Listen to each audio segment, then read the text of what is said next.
ចាំកងប្រកាន់នឹងជួយពិភពសាប្រចាំការមានព្រះច័ន្ទព្រះគីប្រកេព្រាពុទ្ធប្រហោះប្រសពប្រសើរព្រះមរតយបាទសូមជម្រាបសួរពុកម៉ែបងប្អូនទាំងអស់គ្នាទាំងក្នុងស្រុកនិងក្រៅស្រុកថ្ងៃនេះខ្ញុំបានចូលរួមពិធីក្រុងពលីដើម្បីទទួលទេវតាឆ្នាំថ្មីឆ្នាំ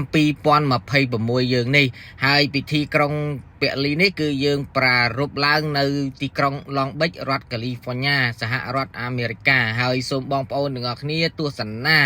នៅរាល់ទិដ្ឋភាពដែលខ្ញុំបានផ្ដិតយកផ្ទាល់បាទហើយកម្មវិធីក្រុងពលីនៅក្នុងថ្ងៃនេះមិនទាន់មានញាតិញោមលោកតាលោកយាយបងប្អូនពូមីងមកច្រើនកកទេចាំតលដល់ថ្ងៃស្អែកថ្ងៃចូលឆ្នាំខ្មែរតែម្ដង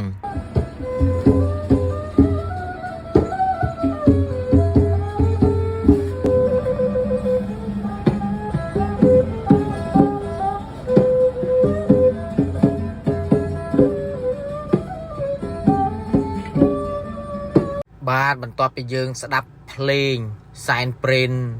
ថ្ងៃក្រុងពលីនេះរួចទៅក៏យើងមានអារម្មណ៍មួយថាសង្ហេះសង្ហោចនឹកដល់ស្រុកភូមិស្រុកទេសយើងជាដែលជាស្រុកកំណើតប៉ុន្តែមិនថ្មីទេគឺថាយើងរស់នៅទីនេះក៏វាមិនខុសគ្នាអំពីស្រុកខ្មែរដែរគឺថាអ្វីវាស្តៀងគ្នាដោយសារយើងមានវប្បធម៌ប្រពៃណីនៅនេះក៏ត្រចះត្រចង់ដែរហើយជាពិសេសគឺថាយើងមានបងប្អូនខ្មែរយើងនៅទីនេះក៏ច្រើនកក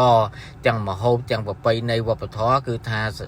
រដ្ឋាភិបាលនៅប្រទេសអាមេរិកនេះគឺគេមិនខត់ខាំងទេយើងអាចធ្វើអ្វីក៏បានដែរសំខាន់ឲ្យតែយើងសុំច្បាប់អីគេឲ្យបានត្រឹមត្រូវអញ្ចឹងណាបងប្អូនបាទ